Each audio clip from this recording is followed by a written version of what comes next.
amigos, amigas do Troco Ideias, mais uma vez aqui juntos, trazendo histórias, trazendo memórias, trazendo pessoas interessantes, trazendo jovens incríveis, como é o caso de hoje, o João Vitor, que vai nos presentear aí com uma história de vida maravilhosa. A gente vai navegar pelo cinema, navegar pelas relações internacionais e navegar de como um paulista tão jovem saiu daquela cidade tão agitada e veio aqui para nossa fronteira binacional fazer e deixar história. Então vamos começar. Seja muito bem-vindo, João Vitor. Obrigada por aceitar o convite de estar aqui hoje no nosso Troco Ideias. Eu agradeço, Cíntia. Tudo bem? Tudo maravilhosamente bem. E nós estávamos conversando nos bastidores e essa conversa promete, hein? Promete bastante, porque ele estava me contando aqui que realmente fez uma escolha lá atrás quando começou a sua carreira estudando comunicação. E quando começou a sua vida, muito jovem ainda, 16 anos, né, João? Trabalhando e... realmente, creio que uma linda lição para os jovens de hoje e para todas as pessoas que acreditam que a sua vida está um pouquinho no piloto automático. E ele vai nos contar como é isso de ficar um pouco se sentindo avulso. Conta para nós como começou toda essa história e como tu veio parar aqui, João, por favor. Bom, eu comecei na comunicação com 16 anos. Eu fiz um curso de fotografia no Senac, lá em São Paulo mesmo. E ganhei uma bolsa. Consequentemente, fiz o curso e consegui um estágio numa agência de fotografia lá em São Paulo. E dentro da fotografia, eu recebi uma proposta para fazer um estágio numa agência de publicidade. E dentro da publicidade, eu acabei conhecendo o cinema, a comunicação mais a fundo. E na época, como a minha família era muito simples, né, muito humilde, a gente tem uma origem muito humilde, e eu não achava que tinha um acesso à faculdade de cinema tão perto assim de mim como era, né, como de fato era, na real. Então, lá nesse trabalho eu acabei encontrando pessoas que já estudaram cinema, falaram que tinha bolsa, por a gente estudar bolsa e tudo mais e tal, porque eu estudei escola pública. Então, a gente sabe que é bem precária a situação da escola pública aqui no Brasil, né? E nisso eu acabei encontrando o vestibular, para preparar para fazer vestibular. Eu fiz vestibular na Belas Artes, consegui uma bolsa lá, estudei cinema lá na Belas Artes. E, bom, foi uma experiência assim, muito única. É uma universidade privada, mas que eu aprendi muito, então não só na parte pessoal, mas também na parte profissional. E lá eu tinha um professor que ele era formado tanto em cinema e em RI, Relações Internacionais, né? Ele falou assim, cara, se você quiser fazer alguma segunda graduação, tenta Relações Internacionais, você consegue agregar as duas áreas, dá para estudar cultura e comunicação dentro de RI. E eu perguntava como, ele começou a explicar, dar um passo a passo para mim de como funcionava. Ele falou que já participou de projetos também em setor privado, mas também setor público. E eu falei, caramba, dá sim. Aí eu fiz o Enem, consegui uma bolsa pelo SISU para estudar na Unipampa, conheci a Unipampa.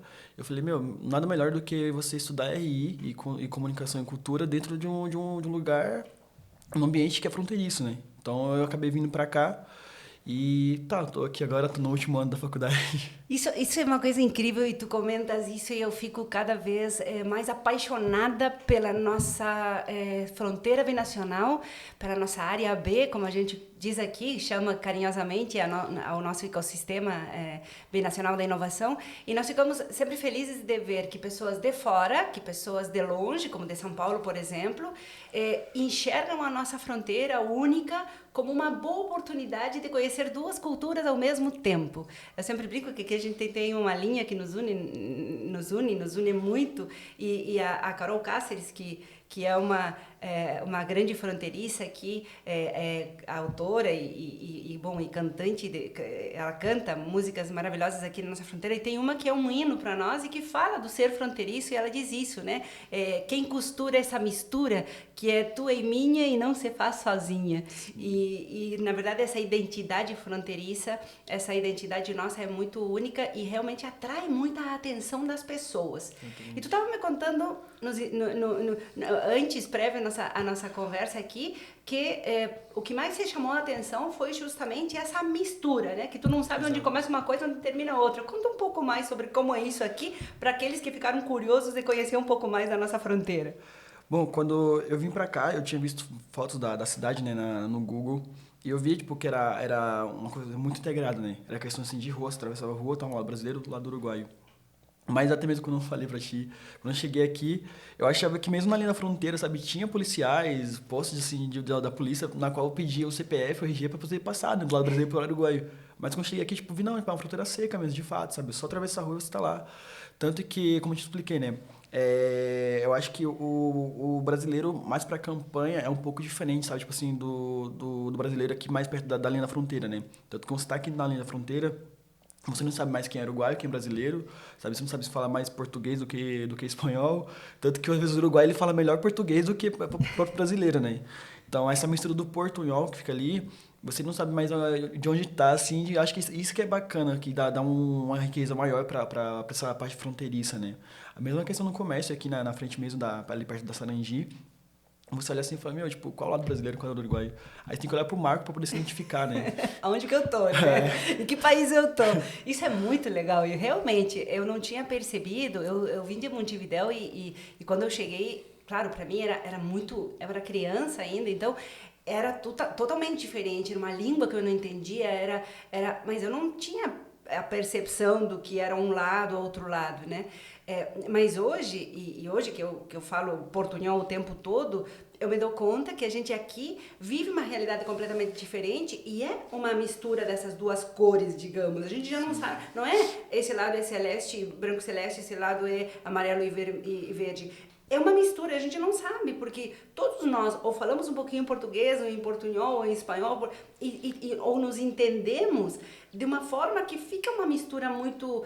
É uma cor diferente, é como se viesse uma cor de um lado, outra do outro, e já se misturaram. E aqui, essa linha, ela é uma mistura das duas, não é pura de nenhuma forma, ou é pura numa nova construção, né? Então é muito legal isso que tu comenta. Dentro da RI, a gente tem duas teorias, né, que fala, a gente usa dois termos, na verdade, que é a cooperação bilateral ou binacional, e acho que aqui a gente vive muito isso, sabe? Tanto que a gente vê sempre as duas cidades, de alguma forma, agregando uma para outra, e também tem a questão do soft power, né? Tipo, é quando um estado, tipo, ele usa a sua cultura para influenciar dentro de outro estado. E aqui, tipo, eu não consigo aplicar essa teoria de fato, assim, porque é uma cultura, eu acho que acabou ficando única, sabe? As duas acabaram tendo esse choque e acabou ficando única. A gente não sabe mais, de fato, de pegar assim, uma característica gaúcha e falar assim, olha, tipo, isso aqui é gaúcho, brasileiro e tudo mais, sabe? Isso aqui é, tipo, Uruguai e tudo mais. Eu acho que, na minha visão, pelo menos, vindo de fora e estando aqui já há 3 anos, eu consigo perceber isso, sabe? Eu acho que eu consigo acabar se afastando mais da linha fronteiriça, você consegue ter essa opção de que aquele lado brasileiro e aquele lado uruguaio. Mas quando você chega mais perto da linha fronteiriça, você vê que é uma coisa única. Isso é muito bom porque nos traz, e se a gente leva isso para a nossa vida como seres humanos, né? Essa integração, para mim, faz todo sentido porque nos faz entender que somos realmente uma construção única. E enquanto seres humanos também somos. Então, fazemos parte do mesmo mundo, do mesmo planeta, do mesmo sistema, e a gente tem que entender, e talvez essa mistura que existe aqui na nossa fronteira nos lembre isso, que na verdade as coisas não terminam e começa a outra. As coisas se unem e se integram. Sim, então, somos todos conectados de alguma forma e essa conexão, ela é muito presente aqui para nós. E talvez por isso a gente entenda muitas vezes a dor do outro ou a realidade do outro, porque para nós é uma realidade essa mistura, é uma realidade. A gente fala bastante aqui, né? Lidar com duas moedas, ou três, na verdade, porque a gente lida com o dólar também, uma região de free shops. Duas línguas que na verdade se misturam e formam uma terceira, que é o portunhol, e assim é tudo. Nós moramos lá, mas trabalhamos aqui, e daqui a pouco estudamos lá, e a gente não sabe muito bem onde que está. E tu me comentavas que quando chegasses aqui, tu enfrentavas uma dificuldade séria em relação a essa sensação de estar numa montanha, não era numa montanha, mas era num círculo vicioso que só trabalhava e não tinha momento para nada. E chegasses aqui era como fazer uma pausa. Conta um pouquinho dessa pausa que tu achou aqui na fronteira. É que a gente lá em São Paulo, na capital, a gente acha que o mundo todo passa por São Paulo, né? Só que quando a gente tá ali dentro da cidade, a gente acaba vendo que a gente vive numa bolha, na qual a gente fica meio que num ciclo, sabe? A gente acorda, trabalha, dorme, aí acorda, trabalha, dorme, sabe? E a gente acaba entrando nessa rotina e a gente meio que fica só naquilo, né? E quando eu, tipo, tive essa oportunidade de sair de lá, que eu tava trabalhando bastante, tava trabalhando com publicidade, chegou um momento que saturou, na qual eu não conseguia mais descansar, tava num período muito grande de estresse, que foi aquele período de pandemia, na qual uma boa parte da empresa ainda não estava adapta da internet, né, modo virtual. E quando começou a pandemia, teve uma demanda muito grande, sabe, da parte presencial para a transição de internet, né, das empresas. Então tinha muita demanda de trabalho e então tinha pouca mão de obra. E estava muito, muito exigente, muito cansativo, muito exaustivo. E eu falei, não, acho que preciso descansar um pouco. Para um professor de 21, 22 anos, estava trabalhando bastante, aquele ponto de chegar a estresse e tudo mais. Eu falei, não, acho que preciso descansar um pouco, senão eu vou acabar mais me atrapalhando como pessoa, tipo, profissional, mas do que agregando em algo, né? Foi daí que eu falei, vim pra cá, tive a oportunidade de vim pra cá. E quando eu cheguei aqui, como eu te falei, o primeiro domingo que eu estive aqui foi um baita choque, porque é tudo tão calmo, parado assim, e eu tava com aquela cabeça de paulista ainda agitado, de fazer, sei lá, 1000 coisas em um dia. E eu falei, meu, não, eu acho que preciso fazer uma coisa para poder relaxar, colocar as ideias no lugar, poder planejar melhor. E foi daí que comecei a pensar, tipo, não, eu vou te tirar de segunda a sábado para poder só trabalhar, estudar e tudo mais e tal, deixar domingo para poder fazer coisas que eu gosto e descansar. E acho que foi a partir daí que comecei acho que acho que primeiros um ano que eu tive aqui, ainda tava com a cabeça cara de paulista, de agitação, de euforia, de estar afobado, produzir sempre estar fazendo uma coisa, que eu achava que quando eu tava parado, tava perdendo algo na minha vida. Mas acho que às vezes essa pausa é essencial pra gente poder descansar e colocar as ideias no lugar, né? E quando eu vim pra cá, eu percebi isso. Eu, tipo, eu tive essa oportunidade de estar num domingo, assim, descansar, colocar a cabeça no lugar, ver coisas assistir coisas que eu gosto, ver uma série, um filme, ler um livro, poder, tipo, planejar pra semana. Falei, olha, tipo, tal, segunda-feira eu vou fazer tal coisa, terça tal coisa. Algo que eu não tinha em São Paulo, porque eu trabalhava de domingo a domingo, tinha uma folga na semana, às vezes era na terça, era a escala, assim, muito doida. Então a gente era mais uma correria, assim, constante, uma rotina viciosa do que algo produtivo de fato. E eu acho que quando você sai daquela cultura, você conhece outras culturas, você permite para pensar, fala, beleza, eu acho que isso aqui tá melhor. Que coisa boa, né? E essa expressão que tu usou hoje de te sentir avulso, que tu ia como no ritmo do mundo, da Sim, situação, de fato. dos outros, mas que tu não estava parando para pensar, para planejar, para entender o que tu querias, mesmo dentro da tua profissão. Essa pausa que tu teve aqui na nossa fronteira foi providencial para isso. A partir daí, tu me comentavas que também tu conseguiu enxergar até onde tu queria atuar de fato, o que tu queria fazer de fato, e como essas duas carreiras que tu estavas, a que tu já era cineasta, mais essa outra de relações internacionais, e principalmente comunicação e cultura, dentro das relações internacionais, como elas se costuravam também e permitiam que tu desse nascimento a esse novo João Vitor que queria fazer uma coisa diferente usando isso. E talvez essa pausa, isso que tu fez naquele momento, te trouxeram até o que tá fazendo tu hoje, né? E que tu também me contou um pouquinho e que eu queria muito que tu compartilhasse, por gentileza, com a nossa audiência, porque é tão importante como essa pausa criativa, esse ócio criativo te ajudou a te orientar e realmente hoje ter outras oportunidades como as que estás prestes a ter agora no ano que vem. Gostaria que tu contasse um pouquinho isso para o nosso Tá. público. Bom, quando eu vim pra cá, eu tinha essa percepção de que tudo era pra agora, né? Como eu mesmo falei em São Paulo, a gente sempre tem esse pensamento de que tudo é pra agora, tudo é rápido. Até mesmo quando eu conversei com o Lucas um tempo atrás, a gente falou sobre isso, que lá em São Paulo eu acho que é tudo muito expressivo, sabe? Ou você faz agora ou você perde seu tempo e tudo mais. E eu acho que ter esse tempo aqui foi fundamental para mim poder planejar melhor. Eu consegui, tipo, ter uma visão de mundo, até mesmo pessoal e de trabalho aqui, que eu não tive lá em São Paulo, sabe? Tipo, aqui eu conheci formas de trabalhar diferente, que eu vejo não a gente não pode julgar se é bom ou ruim, sabe? Eu acho que é, como posso falar? É diferente. É diferente, é É diferente. outra ótica, outra É, visão. e talvez assim, tipo, sei lá, a gente pode pegar uma cultura de trabalho aqui e aplicar em outro lugar e não dê certo, sabe? Mas você pode pegar a cultura de trabalho daqui e aplicar em outro lugar e pode dar certo, sabe? E pelo menos aplicando pra minha vida pessoal hoje, sabe? Tipo, eu vejo que dá muito certo.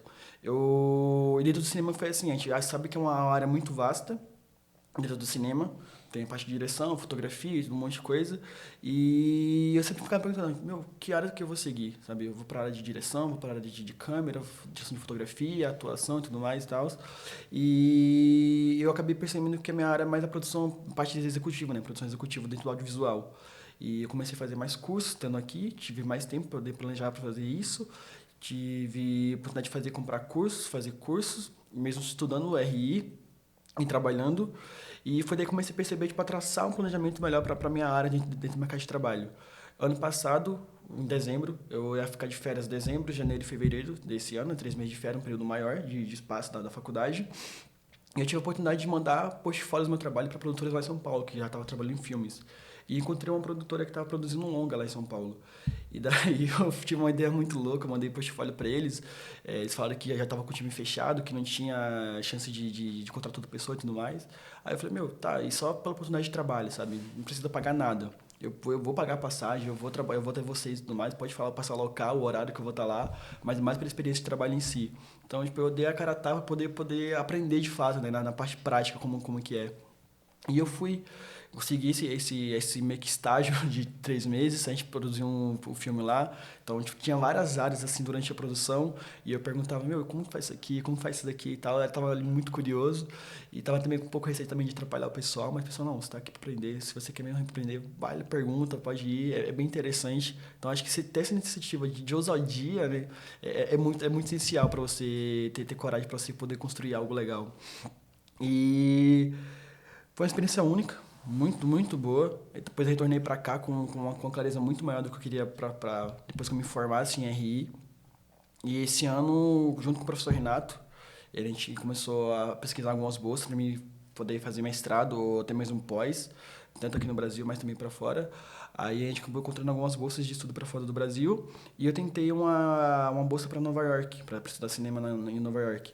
Aí ele me ajudou, montou a carta de recomendação, fez carta de motivação e, consequentemente, fiz a entrevista, que é totalmente em inglês.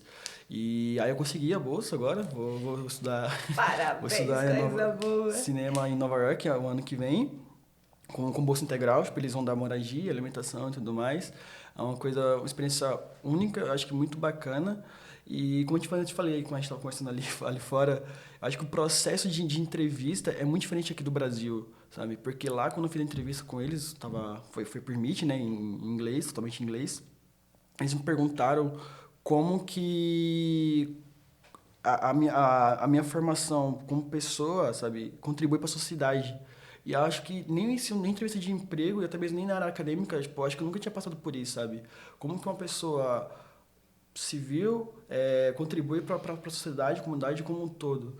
E, consequentemente, eles falaram para mim que isso afetaria a minha vida acadêmica. E como eu comecei a parar a pensar nisso, eu falei, de fato, sim, sabe? Porque se você não é um bom gestor da sua vida pessoal, você não acaba sendo um bom gestor também na sua vida profissional e também na vida acadêmica. E eu comecei a perceber isso, eu falei, caramba, é uma coisa diferente, que eu nunca tinha passado por isso. E foi muito bacana o bate-papo, durou quase 1 hora de entrevista lá, até o Renato falou pra mim, falou, cara, eu acho que eu nunca vi uma entrevista por tanto tempo assim de voz, mas eu acho que se ela estava falando com você por todo esse tempo, é porque tinha alguma coisa, tinha boa ali. E foi bem bacana a experiência.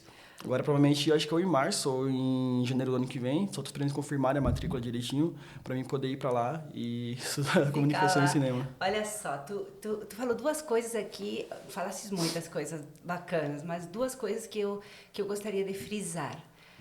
A primeira é essa coragem de te jogar para uma experiência, pagar para ir a São Paulo dentro de um projeto que é uma lição incrível, porque a maior parte das pessoas primeiro quer receber para depois dar. Sim. Primeiro quer um salário, um benefício, algo para ir. Tu pagou para ir. Sim.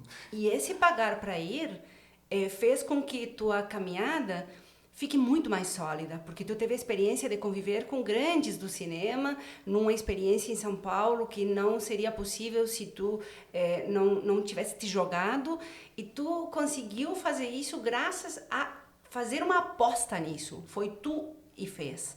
E isso mostra muita proatividade. A gente fala dos jovens pro, Isso é ser pró, isso é agir com o coração, isso é ter coragem. É seguir atrás do teu sonho. Não deu certo porque não conseguiam me contratar, mas eu vou igual, eu vou grátis, eu faço um estágio grátis porque eu quero aprender. Grande lição, número 1, para os jovens, isso aí, muito bacana, vou pegar para mim esse gancho para muitas e muitas outras oportunidades. Eu sempre fui muito tímido, assim, meio calado. E... Só que o próprio professor Renato, né? Ele foi pra mim um grande amigo, assim, até hoje a gente conversa. E ele fala pra mim, falou assim, cara, você é um cara que tem talento, só que eu acho que você tem vergonha de colocar isso pra fora, sabe? Tipo, não sei se é por vergonha, tipo, timidez, ou por você ter medo das ideias, das pessoas, tipo, recusarem as suas ideias. Só que ou você pode guardar isso pro resto da vida, ou você coloca isso pra fora, Se sabe? joga. Se joga. E ele começou a motivar. Eu falei, cara, você vai ficar 3 meses em São Paulo. São Paulo, tipo, tem trabalho toda hora, sabe? Por que você não tenta alguma coisa? Aí eu falei, beleza. Tipo, aí eu tentei, me enchi a cara e foi. Aí recebi vários não, assim, durante novembro e dezembro que eu fiz. Eu mandei os portfólios. Aí eu acho que foi uma das poucas produtoras que me respondeu. Aí eu falei, tá, acho que se eles responderem tem alguma coisa. Aí eu fui cutucando. Eu falei, tá, tipo, isso eu só fiz trabalhar de graça. Aí eu falei, beleza. Aí eles falaram, não, tudo bem, fica tranquilo. Aí eles falaram, tipo, tá, como assim de graça? Aí eu expliquei, não, tipo, eu vou, sabe, eu só quero pela experiência mesmo, pro meu portfólio. Eu quero ir lá, eu pago a passagem até ir pro trabalho, sabe? Não precisa pagar nada pra mim, salário nem nada, sabe? Eu só quero pela experiência mesmo, porque de alguma forma eu sei que eu vou aprender bastante. E lá, tipo, eu conheci bastante pessoas, o famoso network, né, que a gente vai fazendo. Conheci muitas pessoas de outras áreas também, que eu não conhecia. Conheci pessoas que já trabalham com produção de filmes aqui no Brasil, através da Netflix, da Amazon Prime. E também, tipo, conheci pessoas também que já trabalham com o mercado de audiovisual, tipo, na questão de videoclipes e tudo mais. Então, é uma área muito vasta. E eu falei, caramba, é uma experiência muito boa. E, pô, eu tava ali parecendo uma criança super feliz, sabe? Eu tava De ali... Tailândia, assim, tipo, do cinema. tava com medo, assim, chegava lá com vergonha, eu falei, tá, não, pode perguntar. E eu ia lá perguntava e não parava. Bacana. Tinha dias que eu tava ajudando na parte de edição de fotografia, tinha dia que eu tava ajudando na direção ali, aí, tipo, eu ajudava a carregar os cabos, desmontar a câmera e tava assim, sabe? Então, foi uma experiência muito bacana. Especial. Foram uns 3 meses que eu estive lá, mas, nossa, muito, Um muito... estágio que valeu para a vida inteira, Sim, né? E para a profissão. Essa lição é incrível e tem várias coisas aí que eu gostaria de pegar. Mas eu vou resgatar uma segunda que tu falou que também me interessou muito no sentido de uma grande lição para todos nós, que é, quando te fizeram a entrevista nos Estados Unidos, eles não te perguntaram da tua vida acadêmica, de quantos trabalhos tu tinha feito, de quantos papers, de quantos materiais tu tinha criado, do quanto tu tinha gerado de produções. Eles te perguntaram o quanto tu tinha contribuído com a sociedade. O quanto tu tinha feito de trabalho voluntário, o quanto tu tinha feito de reais mudanças e ações concretas na sociedade. Me parece que isso é uma grande lição que tem que ficar para nós. A grande lição que tem que ficar é que a gente não está aqui para produzir coisas para serem engavetadas ou guardadas. A gente está aqui para produzir coisas que sejam colocadas na vida real e que solucionem, de fato, a vida das pessoas. Sim. Então, esse chamado de atenção me parece muito importante para nós profissionais, para nós acadêmicos, para nós professores, para nós estudantes, para nós que estamos aí numa sociedade civil construindo coisas. Então, é uma grande lição que eu gostaria, pelo menos, porque para mim ecoou bastante forte no meu coração, e quando ecoa no meu coração eu gosto de resgatar, e a forma é repetir, né? Então eu gosto de repetir porque isso é para guardar mesmo na nossa memória e nos nossos corações. Como é importante o fazer, como é importante construir, né?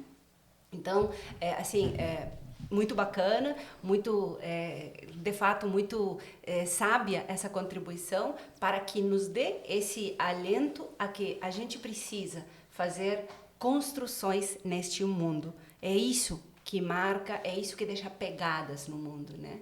Então é bem bacana e te agradeço demais toda essas contribuições e todas as outras, né? Porque como tu fez para dentro para te doar, dentro lá, estando lá, como tu fez para te doar, inclusive fora, né? Então acho que tudo isso está muito bom.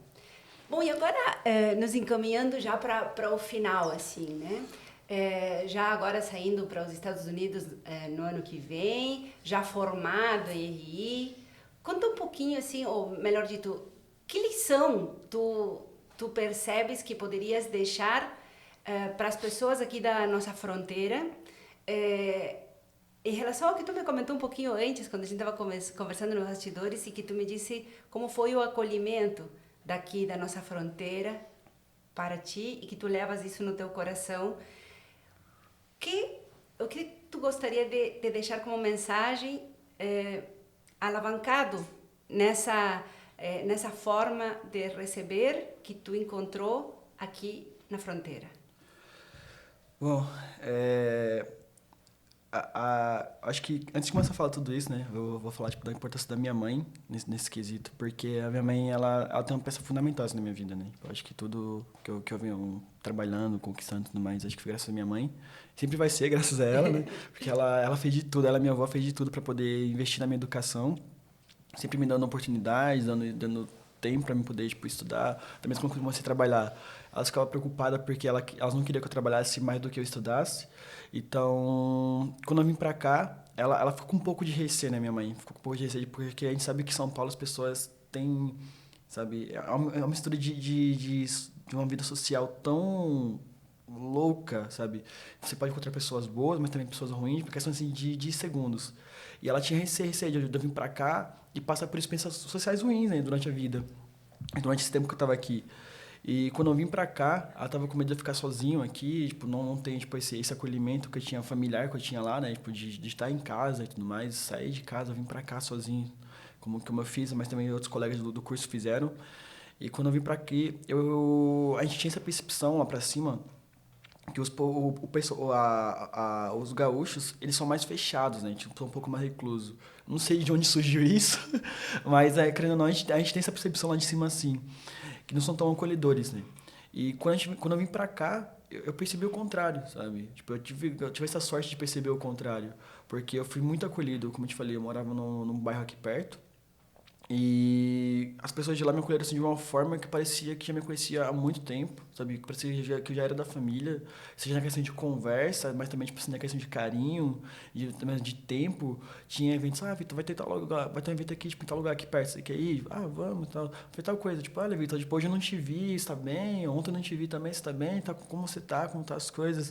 E eu ficava assim pensando, falei, meu, isso pode parecer normal aqui, mas lá em São Paulo, pelo menos pra gente, por causa dessa correria do dia a dia, a gente não tem essa percepção, sabe? Lá as pessoas se esbarram e tá, tipo, segue a vida, sabe? Parece que não tocou em nada, esbarrou em nada. E aqui não, aqui as pessoas elas percebem que você tá ali, sabe? Tipo, elas têm essa percepção de que você existe. E eu fiquei muito espantado quando eu cheguei aqui com isso. A gente conversando, eu falava com as pessoas falavam, caraca, mas por que você veio de São Paulo pra cá? E eu, no começo, nem entendia. Eu falei, meu, sei lá, acho que eu sou doido. Acho que deu uma loucura eu vim pra cá. Mas hoje, tipo, eu percebo que isso foi fundamental. Eu acho que eu precisava disso, sabe, como pessoa. Talvez isso não tenha agregado nada na minha vida profissional, né? Mas acho que como na vida pessoal, sim, agregou muito, sabe? Agregou muito. Eu pude ter uma visão de mundo que eu não tinha, sabe? Eu pude ter uma paz, uma calma melhor para minha vida do que eu não tinha antes, sabe? Eu pude conhecer pessoas com histórias incríveis. Quando a gente chegou aqui, a gente não tinha essa percepção de como seria aqui, sabe? Mas eu saio daqui, hoje vou me formar nesse ano, eu saio daqui com uma visão muito diferente, sabe? E se alguém falasse, tipo, Vitor, como foi lá o Livramento? Eu falo, meu, foi uma experiência única, sabe? Se eu puder voltar, sei lá, para poder visitar, também fazer algum trabalho aqui, projeto aqui, eu com certeza voltaria. Tipo, acho que as pessoas tem uma frase que eu sempre leio e lembro, que é que você é uma soma de todas as histórias que você já viveu, sabe? Então, tipo, acho que hoje a pessoa que eu estou construindo para ser, para agora e para o futuro, tem que ter um pouco daqui. Então, querendo ou não, acho que ficou um pezinho no Rio Grande do Sul. Que coisa linda! Sinceramente, tu me trouxe muitas coisas lindas, muitas emoções e uma mistura assim no coração de alegria por ser fronteiriça, por estar na fronteira. Eu sou um fronteiriço de São Paulo, sou uma fronteiriça de Montevidéu, mas é esse sentimento de que é um lugar que vale a pena passar, é um lugar que, na verdade, todos os lugares onde a gente passa é porque vale a pena passar, não é por acaso. E creio que essa história que tu nos trouxe hoje vai servir de inspiração para muitas pessoas, a todos nós, já serviu de inspiração para mim. Então, assim, agradecer demais a tua presença, a tua vinda aqui e poder ficar com essa tua memória no nosso programa Sem dúvida, é de grande riqueza. E por isso, te agradeço demais. E um prazer imenso ter pessoas tão jovens, e por isso que eu digo que ser pró, não tem jeito, né? Pessoas tão jovens com uma história de vida tão rica. Então, muito obrigada. Eu que agradeço, Cíntia. Desde que eu te conheci, eu também fui muito acolhido por ti, o carinho por você, pelo pessoal da time, desde as conversas, mas também os trabalhos também. E eu acho que ter essa oportunidade, sabe, de conhecer pessoas assim, eu acho que é o que dá sentido e faz fazer sentido o que a gente vem vivendo, sabe, construindo. Porque às vezes a gente passa por dias que não tá muito bem, sabe, quer desistir de tudo, quer desanimar. Mas às vezes quando a gente encontra pessoas que de alguma forma ou voluntária ou involuntária, sabe, faz a gente lembrar do porquê a gente está nesse caminho, é muito importante. Então, é como eu te falei lá fora, né? Eu acho que o Vitor que está seguindo um caminho hoje, tipo, não é só graças ao Vitor, sabe? Mas também graças a um monte de pessoas que vem apoiando, minha mãe, minha avó, mas também meus amigos, e também o professor Renato, que ajudou muito. Então, eu espero em algum momento voltar, quando for visitar o Livramento, pra gente poder conversar mais vezes e contar minhas experiências lá.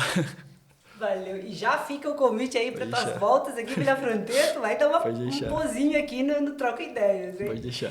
Deu para entender por que a gente troca ideias? Deu para entender por que esse programa vale a pena e por que a gente é apaixonado por trocar ideias?